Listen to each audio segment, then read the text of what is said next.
Everyone, this is Alex, and we are doing Butcher's Crossing by John Edward Williams. This was requested by a commenter named Neo5Cali. If you recommend a book, I will absolutely review it. I've already read this one a few times, and I know quite a bit about it, so I thought I'd go ahead and do it. Another one was No Country for Old Men, which we might do, but I don't know what I could add to that really. And on that note, what I also wanted to go over was, since my last video, Cormac McCarthy passed away. He was 89, so what can you do? I'm very happy that we could go over The Passenger before that. And I will have some concluding remarks about Blood Meridian in the future, because I don't think I've quite, despite 6 hours of video or whatever I have uploaded, it's not quite what I'd like to be. I see a lot of appreciation for it, which I like, but there's always something more I can say. Now, it's important that we go through, in that case, this brief pantheon, or the small pantheon of great Western novels that are beyond the Owen Wisters and the Louis L'Amours, that are just kind of, which those are kind of almost like Western pornography, cowboys, women, all these things like that. These four books that we'll look at over the course of hopefully the next year, if I can get them out, are a bit more incisive. They make a point. They're political. They're cultural. They're critical, and so they're trying to push a major point. Warlock by Oakley Hall was championed by Thomas Pynchon. Pynchon? I've never heard it said out loud, so I apologize. Absolutely loved it. I don't have it on my desk, but I believe the synopsis on the back of the New York Review of Books edition is just Thomas Pynchon's quote. So absolutely worth. Also, just a hilarious and a great book. And I think it's this wonderful, very earthly and very homey kind of Western. But before we get ahead of ourselves, we're going to go ahead and get into Butcher's Crossing. It's kind of timely that we look at something like this. I think there's a movie coming out, or that came out with like Nicolas Cage, of Butcher's Crossing, which is crazy. They might as well do like Pilgrim's Progress or something. And so I guess this might be appropriate. I'm not going to see it, and I haven't seen it, but tell me how it is. And aside from that, if you just look at TV shows and movies that are coming out, like Killers of the Flower Moon is in theaters right now. We have like a series about Yosemite or Yellowstone. News of the World came out in the last few years, the film. So, I mean, people are really interested in Westerns. And I think Butcher's Crossing, for what it is going to become kind of one of those popular books that kind of come back into popularity. V by Thomas Pynchon came back suddenly. We continue to see Infinite Jest kind of building momentum as time goes on. What else? Other ones. In fact, I've heard about other books by John Edward Williams more than once in the last year. Stoner might be his most famous novel. I recommend you read it.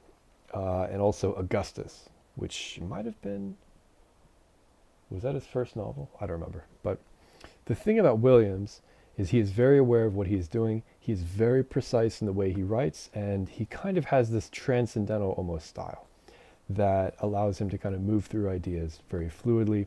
He is very honest, he's very sincere, and applying this to the West, I think, is extremely effective. Now, just to summarize briefly, and there will be spoilers in this video, so if you haven't read it, go ahead and read it. And then look, it's not even that big of a book.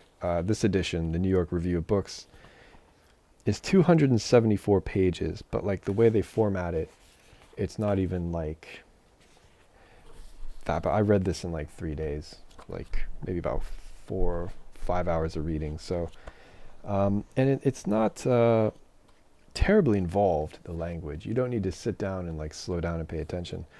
Again, Williams knows exactly what he's doing. And in the introduction by Michelle Latelet, which we'll actually look at, she mentions how she was, I believe, mentored by him or something, and he had this specific set of books that he recommended she read. So the least we can say is that he was methodical, he was measured, and that you can kind of get to the bottom of everything he's saying. Now, to summarize in this book, it's about a young man, and this kind of, what am I trying to say? It kind of champions the idea of "Go West, young man," which was a famous slogan in the 19th century in America. I believe it was actually said by some journalist in the 1850s, because at this time people were moving west as we now call it, manifest destiny. My screen went black, I'm sorry. And there was this movement to kind of settle the West or tame the West, which was seen as wild and crazy. And so this is about a young man named William Andrews, who comes from a not poor family in Boston. He simply travels out to the West somewhere, to this town called Butcher's Crossing. He's intentionally trying to go to the middle of nowhere because he was so inspired by lectures by Ralph Waldo Emerson about finding your roots and finding yourself in a wild place in the West, that he actually went ahead and did it. And so this is going to test that idea of, can you find yourself in the West? And what is the West in reality? Is it what we want it to be? Obviously, you already know it's not going to. There are some ominous signs in the very beginning that maybe the West is not what we'd like it to be. I'll see if I can find, and we'll do the epigraphs last, actually, because they're a bit revealing, and I think they'd be better at the end of this video. And in the very beginning, it just talks about him traveling a very long way across many different ways. And there are these passages that are very vivid and very colorful. Above the rattle of harness, the mule's heavy breathing, the clop of their hooves, the uneven creaking of the wagon could be heard now, and then the distant shout of a human voice and the nickering of a horse. Along the side of the road, bare patches appeared in the long level of prairie grass. Here and there, the charred, crossed logs of an abandoned campfire were visible. A few hobbled horses grazed in the short yellow grass and raised their heads sharply, their ears pitched forward at the sound of the wagon passing. And it's just, everything is some kind of sensory recognition. You're seeing horses, you're smelling something. Let's see. A voice rose in anger, someone laughed, a horse snorted and neighed, and a bridle jingled at a sudden movement. The faint odor of manure was locked in the hot air. If you've ever been anywhere within like a quarter mile of cows or horses, it's not a faint smell of manure. You are absolutely smelling horse shit. So very unrealistic, Mr. Williams. And then aside from that, I mean, he is just ruthlessly making sure that you are being braised in the soup of the West as far as his language. So this is the protagonist, William Andrews, appearing at Butcher's Crossing. He immediately just starts walking into random buildings. He gets himself a room in an inn, and then he goes down to the tavern where he meets a couple of people. One of them is a guy named Miller, this big husky kind of dude who just kind of is a worker. He collects bison skins, which at this time in history is very important. We recognize the wiping out of the American bison. They use their hides to create coats or whatever. So Miller is kind of in charge of this outfit, and he has a friend named Charlie Hogue. Hoge? I'm not sure. H-O-G-E. Charlie is like a bit more of a muted guy. He's just 100%, he's 50% alcohol, 50% Bible. That's all that you could hear out of him, is he's either drinking or he's quoting the Bible. He's also missing one hand from his last job, which does not bode well. And so the protagonist, William Andrews, comes up and just says, look, I'll fund an expedition, whatever you want. He just wants to kind of be here. He just wants to find himself. And that's kind of all we know about him at this point. And we'll go into more about that. But again, we're going to be weighing the perception of the West against what we find, as you can tell from the very beginning, you know. And if you just think about the imagery we just went over, there's like a campfire where the logs are already black, like it's already kind of over. There's just kind of horses paying attention to the wind.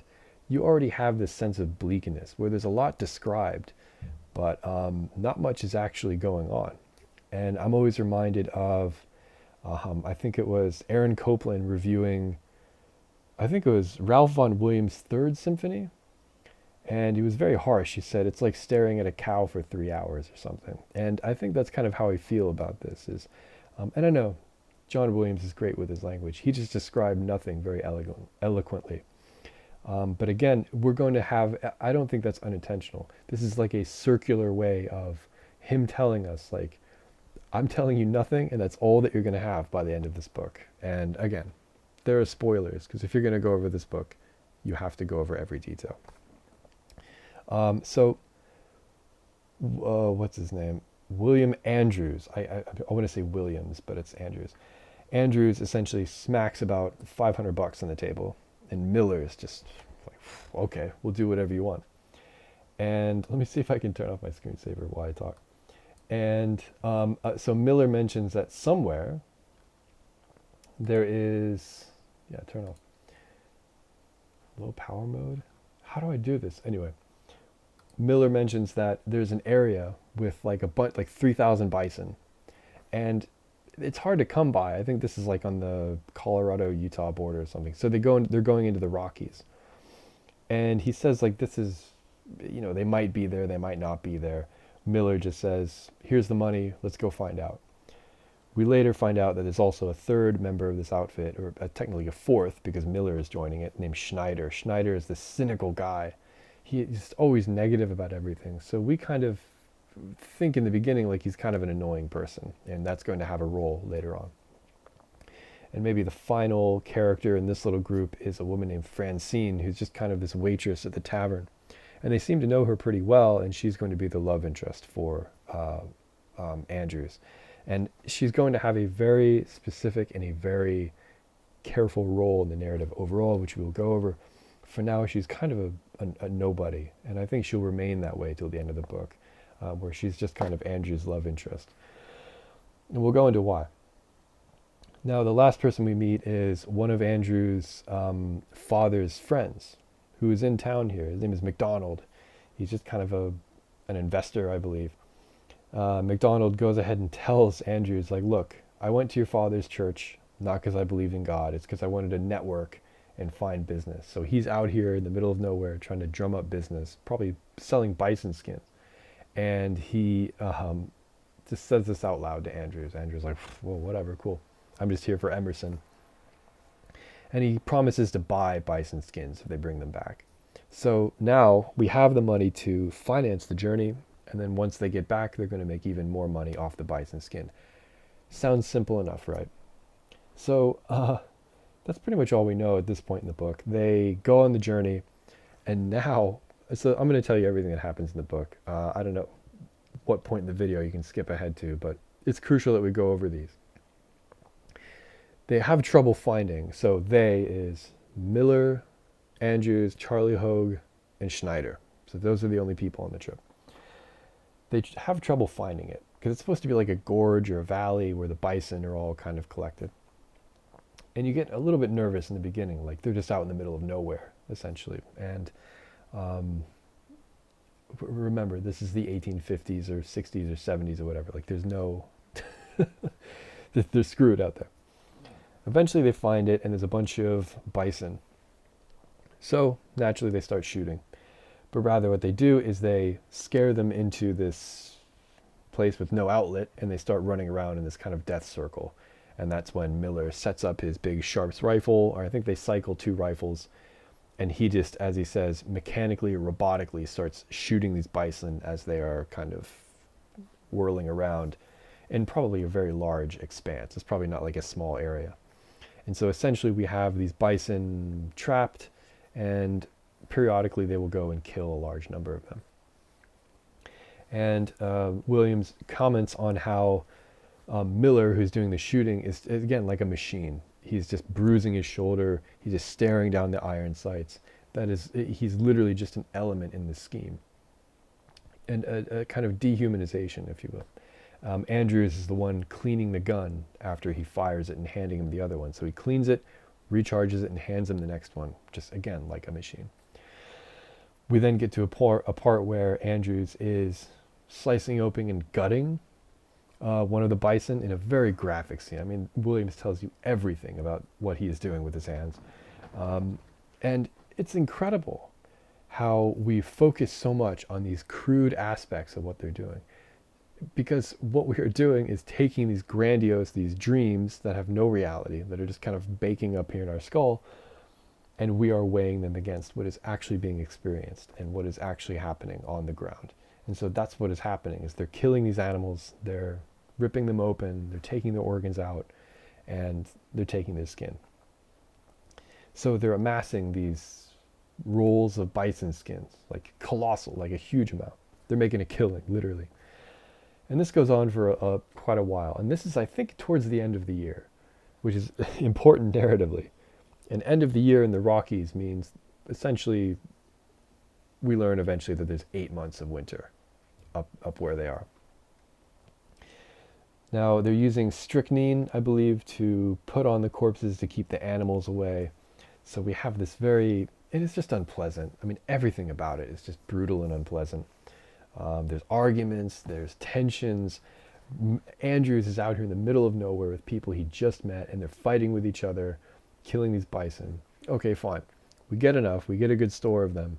We put them in the back of the wagon. They start going. Now, Miller wanted to stay in order to get a few more bison to make it worth it and then go back. So I think they spent an extra week or two doing it. Now this cuts it very close because as soon as winter hits, they have like no possible way of getting out of the mountains. There's some kind of a hang up. I forget specifically just because I had to flip through the book in my spare time, but there's some kind of a hang up. They miss the window and they are trapped in winter. So they, in this book of not even 300 pages, a major part of it is they are wintering for 8 months wrapped in buffalo skins. So they are, how many days is that? My math is horrible. 150 days of literally just living in a buffalo skin. So, like 3/4 of a year. And they just they can't even go outside to piss because it's like freezing cold. And they're eating the jerky that they made or something. And so by the time it thaws, they're transformed as humans. Like it's completely screwed. They barely managed to get everything back together. They have a wagon. I think they lost a few skins, whatever. They just want to get back with, something to show. Now, this is the part where Schneider being annoying comes back into play. He's always cynical, naysaying everything. He's just a kind of a Scrooge about everything. And in any other book, you'd kind of get annoyed by him, but there's something about him that he's kind of right about everything. There's an accident where I think one of the carts gets washed into a river and Schneider goes along with it, and then just randomly one of the horse's legs, and the horse is probably drowned by now, whips down and cracks him on the skull while he's in the water. Schneider is dead and he just gets washed down the river. He's just gone in an instant. So he's out of the story for no reason, and that's not an oversight by Williams. That's intentional. He's killed almost randomly for no particular reason. And they just have to continue. There's nothing they can even do. Those skins are not coming back. They're waterlogged. They're gone. Schneider's gone. You just keep moving on this nightmare of a journey. They get back to Butcher's Crossing. And incredibly, over the course of 8 months, the town becomes a ghost town. There's nobody there. There's no horses. There's no movement. There's no activity. The tavern's miraculously still open. The inn is miraculously still open. Everyone's gone. So they've got this train full of bison skins. And at this point, they're just wondering if they can even sell them. They find McDonald, who's supposed to be buying them. He's gone insane out in some I forget what it was, some kind of place for hobos to sleep or something.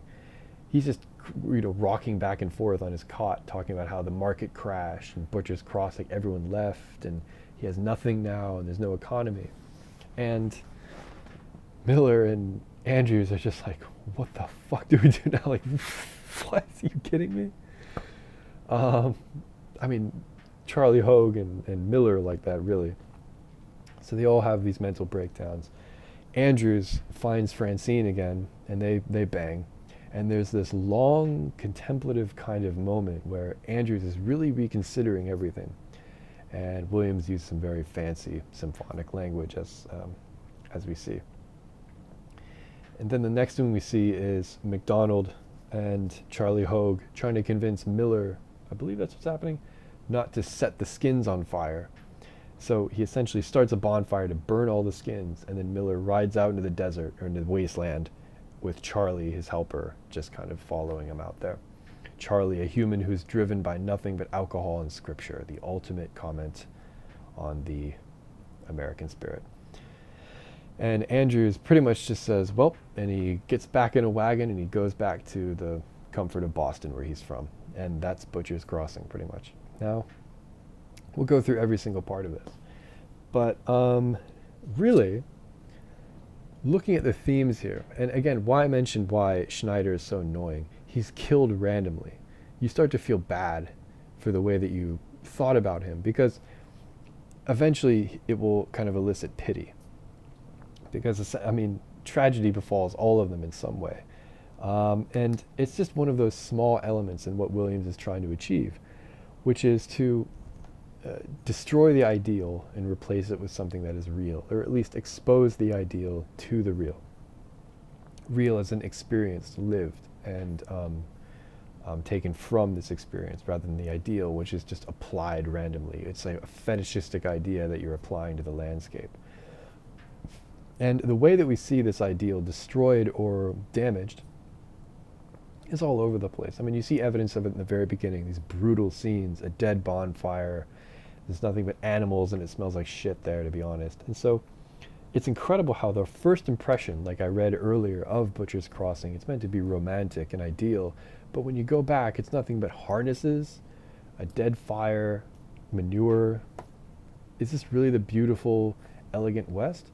Yes, I mean, if you look at a painting of the Rockies or something, sure, it's very beautiful, but this is the lived experience, and that is what he's trying to get to the bottom of.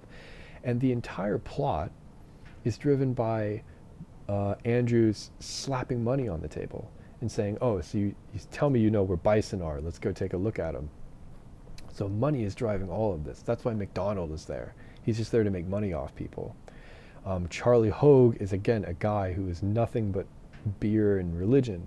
So of course he's going to factor into this pretty comfortably, because he can factor into anything comfortably, because he is deluding himself nonstop. Miller is, again, just a machine. He's just a guy who turns something into something else. So of course he has this comfortable and this natural role in this environment. And so everything's kind of working together. And as soon as one thing doesn't meet the circuit, as soon as the circuit is miraculously not closed, everything falls apart, as we see. So people are not buying bison skins. Butcher's Crossing is gone. So, there's nothing left to go back to. All of your efforts were wasted. They went through frozen hell for almost a year for nothing. Great. So, and we also just have especially with Francine, and she kind of mirrors other things that happen. So the main theme in this book would be rebirth. And it's the rebirth mainly of Andrews. He is the one experiencing all of this, and we are looking through his eyes through all of this. We are the ones from Boston. He is just like us. He is from civilization. He can go back to the comfort of his sofa and his tea as anytime he wants. So he is really us. He's the reader. And he's going there with this naive point of view that this is beautiful. You will find yourself. You will find humanity and what it means to be alive in the West, in this savage place where history has yet to be written. And he definitely finds something, but does he find himself? I really don't think he does. And this idea is referenced a few times, finding yourself. And what we see instead is the truth about nature, not only just nature itself as opposed to civilization, but just the universe and how it works. And nature here, especially as we see with Schneider, his random death, which is this kind of very major exposure point for this, is nature is random. It has no rhyme or reason at all. In fact, it would be good to listen to Charlie Hogue when he is mindlessly representing the Bible, which does nothing but warn you about plague and famine and tragedy. So it's almost better to listen to religion, because it has something to say about this random and wicked world. And Andrews at one point realizes, as the editor Michel Latiolais realizes that he probably knows Emerson better than he knows the Bible. He says he has never actually read the Bible. So as someone who has never read the Bible in literature, you can be sure that they're about to experience quite a lot of tragedy. Sorry, I didn't read the Bible. And so it's really just about seeing where these dreams go, or at least it's not even like the dream or the ideal itself is being destroyed or savaged in any way. It is simply being compared to the reality, where we see, okay, what is the West in reality? Okay, cute little towns, but the people themselves, the actual experience is we are going out to systematically kill animals. We are carving them open. We are taking them back in order to fund an economy. And if any part of this fails, people are abandoned like stray animals. I mean, it's just brutal what happens to everyone at the end. McDonald's completely ruined. And he is someone who comes from the comfort of civilization and tried to create a life for himself here. And he just ends up in 8 months, under a year. He's sitting there, holding his knees, screwed. I mean, he is completely screwed. So civilization really rests on a knife edge in this book in particular. And just the way that Williams represents this kind of suffering time is, all of it is something where he is zeroing in and he is presenting these ideas like, this is something interesting, like this is what is happening. And he exposes every moment of it. And this way the book is very cinematic in a way. Can it be a 90-minute film? I don't think so. This would be like one episode of The Twilight Zone or something. The idea that they made this a whole film is kind of ridiculous. It's too simple. The love interest is not really love. It's not romance, as we'll go over. And so, to get back to the theme, you see and you feel and you experience all of these things that are really brutal. And what is actually happening here? We are taking these animals and we are objectifying them and we are harvesting things out of them. We are exploiting the natural environment. That is what Butcher's Crossing is about. It's about exploiting something, being driven by an ideal, being deluded into exploitation and using and objectifying, and finding a kind of fulfillment through this act or through this exchange, if you will. And yet, in a way, Andrews gets what he was looking for. Did he find himself? Yes, he found out a lot about himself, which is that his ideas were complete bullshit. He is reborn through his experiences and through what he ultimately concludes. So he just sees this brutality, this death of everything that he wanted to find, and he finds something else, which is this kind of nothingness, this sobriety. We now get to Francine and her role. She's kind of there in the beginning saying, I'll be waiting for you whenever you come back. He has been gone for much longer than he thought he would. She's miraculously still there. I think she's like a young woman, like about his age.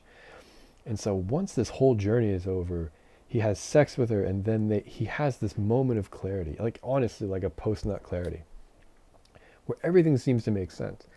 And again, it makes sense because he has achieved essentially nothing. He has gone out, they tried to do something, it didn't quite work. He got what he wanted. There was a fulfillment, and yet he's still empty. It still means nothing. And so this fulfillment of the American kind of ideal, finding yourself, going west, has almost no value, he finds. It's just kind of an affirmation of what was already true. And it's just kind of seeing something brutal. And once this dream, this cloud is kind of receding, you just see it for what it is. And so if it comes out to nothing, like we see at the end, then you can see it with clarity. If they had actually killed the bison, brought it back, and it was great, and Butcher's Crossing was still there, and they could sell them, and they made a bunch of money, would we have a different view? I mean, we did go out there, and we saw this brutal kind of act of killing bison, of taking, so we'd have that, but we wouldn't have this completion. We wouldn't have this total fulfillment of what was sought, like we see. And so by having sex with her, it's like he objectified her. He used her as a vehicle for what he wanted to achieve, and he got it, and he found out it wasn't even necessarily worth it. And so it's really that kind of, I'm talking about sex a lot here, but it really is that kind of thing.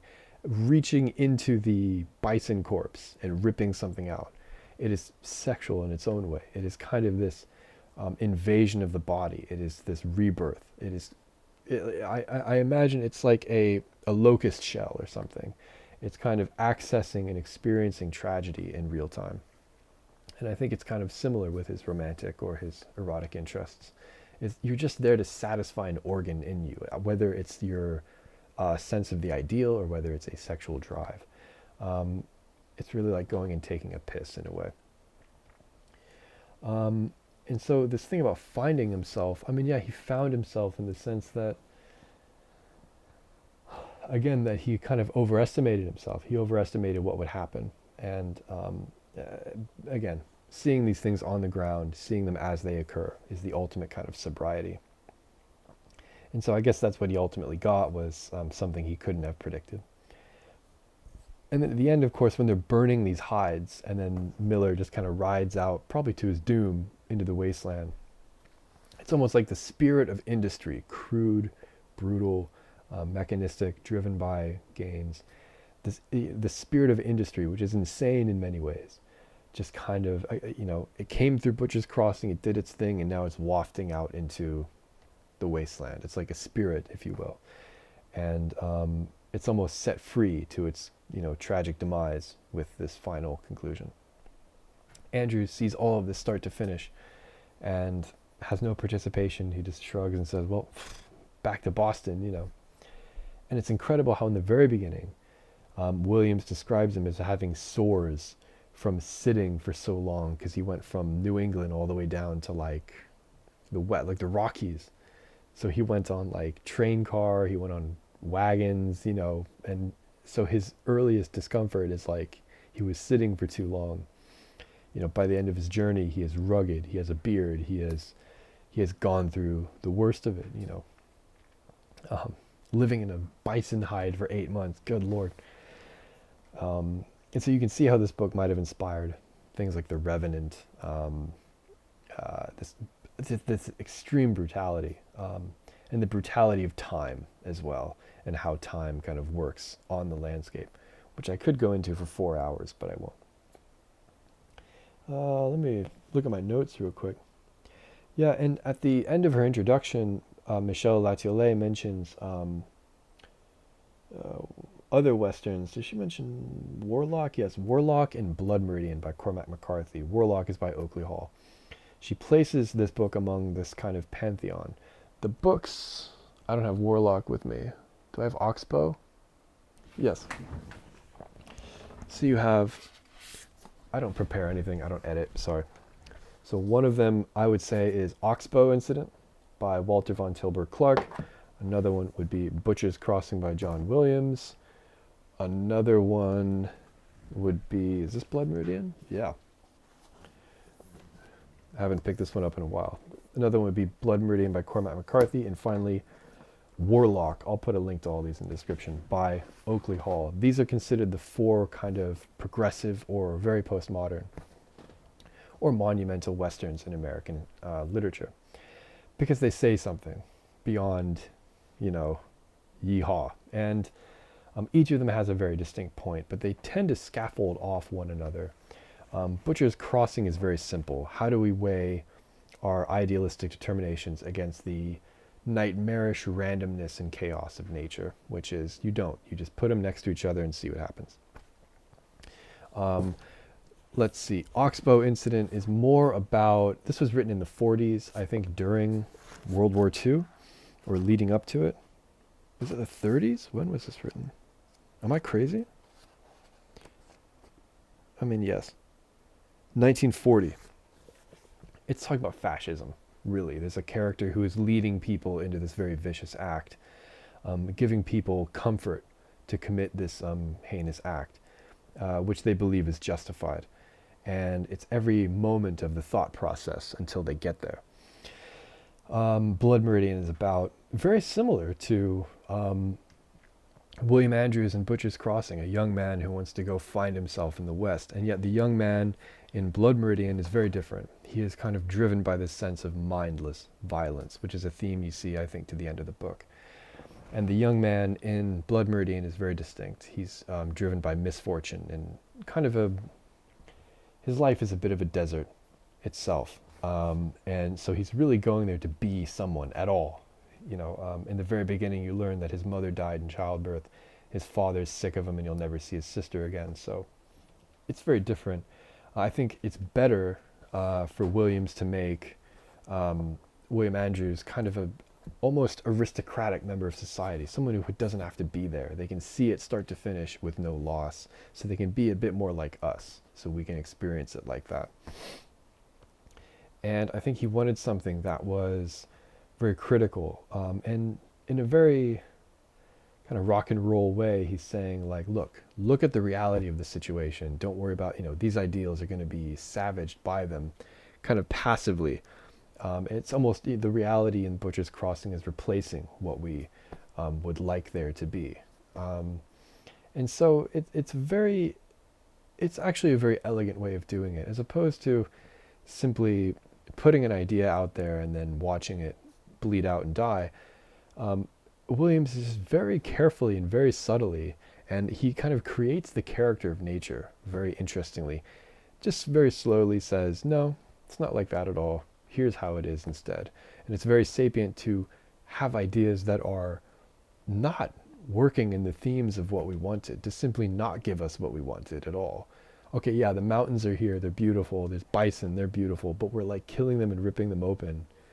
And the mountains are killing us. The winter's killing us, And he never identifies exactly like what is beautiful, what is crude. He simply puts it out there in a very modernistic way. It reminds me of authors of the time, but Williams is very distinct in that way. Is this my favorite Williams book? No, probably Stoner would be my favorite because it's a very unique story. I won't get it. Just read it. It's really good. I have nothing to say about it. I probably won't do it on the channel, but it's really good. And then let's say Blood Meridian, by contrast, as opposed to saying, okay, here's the ideal and now we're going to kill it, which happens very early in the book anyway. It's an exploration of what there really is. So it goes beyond the Butcher's Crossing of simply saying, here's both sides of the coin, and saying we're going to look at that side of the coin a bit more intensively. And it really, McCarthy really wanted to just show you what the West was like, not even necessarily as a way of revealing or as a way of criticizing how it has been represented, but also to move past that and kind of talk about things beyond that. And yet, in very classic McCarthy way, the talking about is never him telling you, never him recommending certain ideas to you, but or forcing something to be true, but simply exploring it and allowing the conclusions to come out. Whereas Williams, and unfortunately, this is where I say I think McCarthy would be a superior writer overall. Williams finds it hard not to make a point. And the points he makes are very distinct, and they can be registered by the reader. Is McCarthy a stronger writer simply because he's more or less direct and less precise in what he is saying? I would argue yes, because I don't think ideas should be preached. I don't think they should be certified unless intentionally. So Williams is a very brilliant writer. I think putting an intentional point out there, or putting a specific point, could very well be his intention. Because if you make it simple, you can register it, realize it, and move past it. But what I like infinitely more about McCarthy, and this is not to say Williams is bad, I just mean I like the way McCarthy writes, is he simply puts the ideas out there, which to me is a bit more successful and a bit more literary, but it's completely up to you. I think, I grew up in an age where the best form of entertainment was you watch violent videos on the internet, so I don't really have these starry-eyed opinions about media, to say nothing of books. I think people think I've read more books than I actually have, so I'm glad people actually listen to my opinion. I tend to read very specifically or very precisely. There's people on YouTube who are like, who was it? Someone at my job is like, I've read 40 books this year. I'm like, that sounds miserable. I don't want to read that much. In 2023, how many books have I read? 5 books? Why am I reading all these books? I did that when I was 22. I'm not doing that again. And let's see, what have I not read? This is my TBR list. Is that what they call it? I have not read Midnight's Children by Salman Rushdie. I really want to do that. What else am I doing? Someone wants me to read Secret History, which I'll go ahead and do. I've never read, let's see, Virgin Suicides. I've never read Empire of the Summer Moon. Is this another? Who wrote this? Oh no, S.C. Gwynn. I thought it was the Killers of the Flower Moon guy. And yes, I also have Killers of the Flower Moon, which I just read, and Selected Stories by Catherine Mansfield, which I can't wait to do a video about. And so that's kind of where I'm at. Oh, we forgot. Okay, so we did Blood Meridian, Butcher's Crossing, Oxbow Incident. I would go into Warlock. It's a longer book. It's more narrative driven. It's a bit more of a story. I believe they made a movie about it in like 59, a couple years after it came out, with like Henry Fonda, Anthony Quinn, and I think they captured the book really well. I think the book is meant to be a bit less elegant because like it was a Hollywood Western film. I think the book is meant to be um, a bit more raw, and that's what comes off of Warlock to me, is that it's such a raw and such a honest book. I think Oakley Hall was very brilliant that way. He went on to write a lot of mysteries, a lot of kind of romances, you know. Arguably, and this was one of McCarthy's favorite books, arguably the fifth edition of the Pantheon would be Lonesome Dove by Larry McMurtry. Now, the reason I didn't include that in the Pantheon is because these four books are kind of meant to be progressive. They're trying, you know, they're trying to push an idea. Even McCarthy, let's face it, is trying to push ideas onto you, trying to make you realize something. What is that? He's not even sure. Lonesome Dove is just a bit more of a narrative. And look, this is like a hamburger of a book. And it's just a bit more of following these people. Like if you've read The Last Picture Show, it reminds me of that. You're just kind of learning about these people and moving through these experiences, which is just a different attitude to me. Does it detract from the literary experience? Absolutely not at all. Lonesome Dove is still going to be one of the greatest books you ever read. And I will weigh that against anything. And by the way, this is what, 900 pages? Not sure. Something like that. You will not even realize it. You will breeze through this book, which says nothing about McMurtry. He simply writes comfortably and at the exact length that he would like to, and it comes off very fluidly. You will be fascinated by every page. The characters are great. You can see the characters, you can feel them. McCarthy once said that he will never read the book because the mini-series they made was so good. And the mini-series has like Tommy Lee Jones, Robert Duvall, Danny Glover, like, oh no, was it Robert Duvall? Yeah. It's like everyone is in that. It's crazy. It's really good too. Again, the way I imagine these books tend to not translate over into the movies. That's why I'm not like a movie person anyway. The only book in this kind of world that I think translated beautifully into film would be No Country for Old Men. People comment, it's insane how the Coen brothers just adapted the words to the screen. Like, Shigur looks exactly how you'd think. Moss looks exactly how you'd think. Tommy Lee Jones' character, Sheriff Bell, looks exactly how you'd think. And the final, the very end, where Tommy Lee Jones is describing the dream, absolutely one of my favorite moments in cinema, and he is incredible in that. That's pretty much all I have to say about No Country. I think it's pretty self-explanatory. It extends themes that are coming out of Blood Meridian. The coin toss is very Blood Meridian. And so whatever you'd like to do with that is fine. I tend to choose books where there's a conversation or a comparison that we can do. Can I do that with No Country?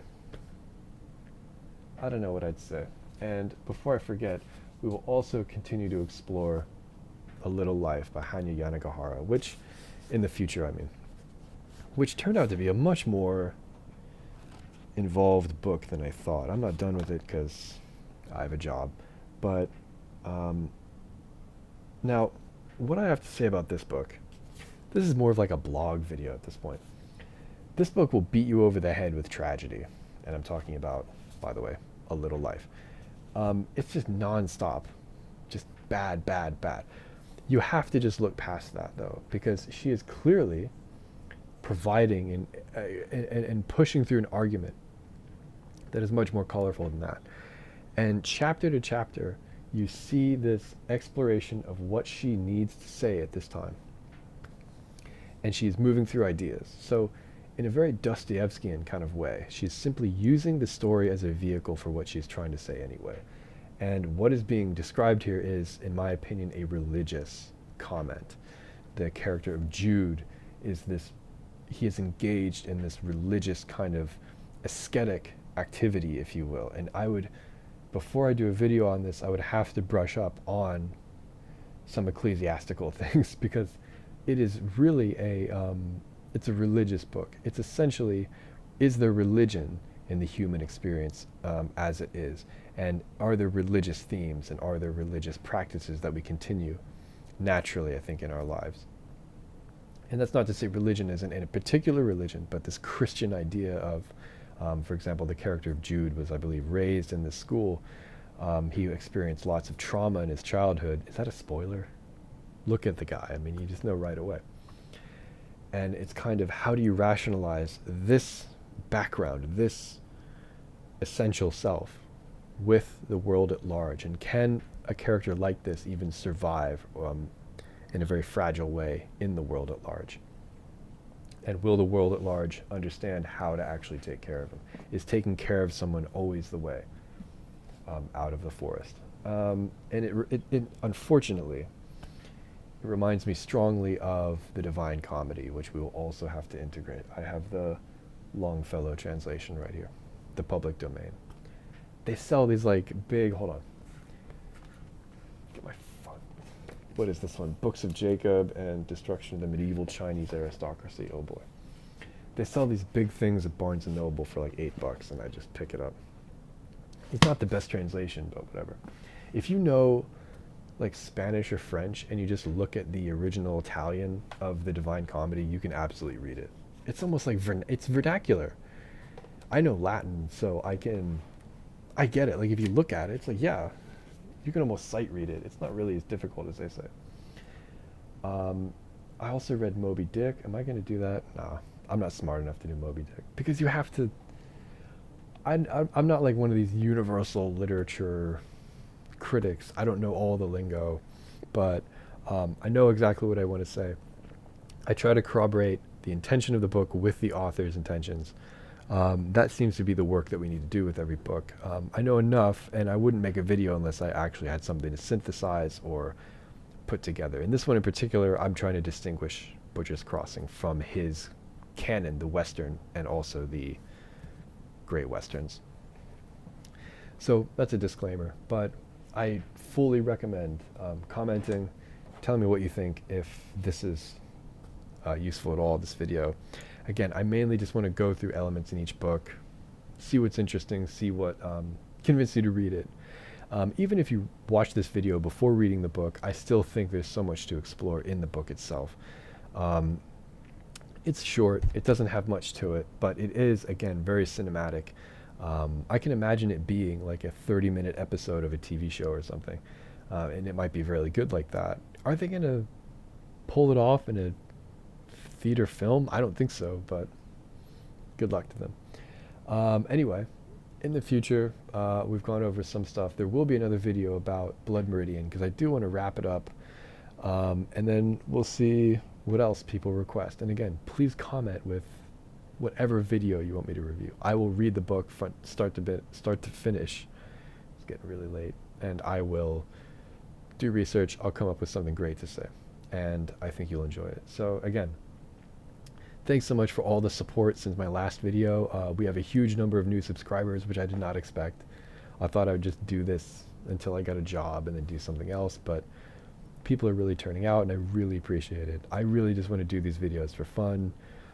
Anything that you want me to review, I'll absolutely do it. If you want to review like a pamphlet of something or like a review of something, I can provide a lot of detail to it.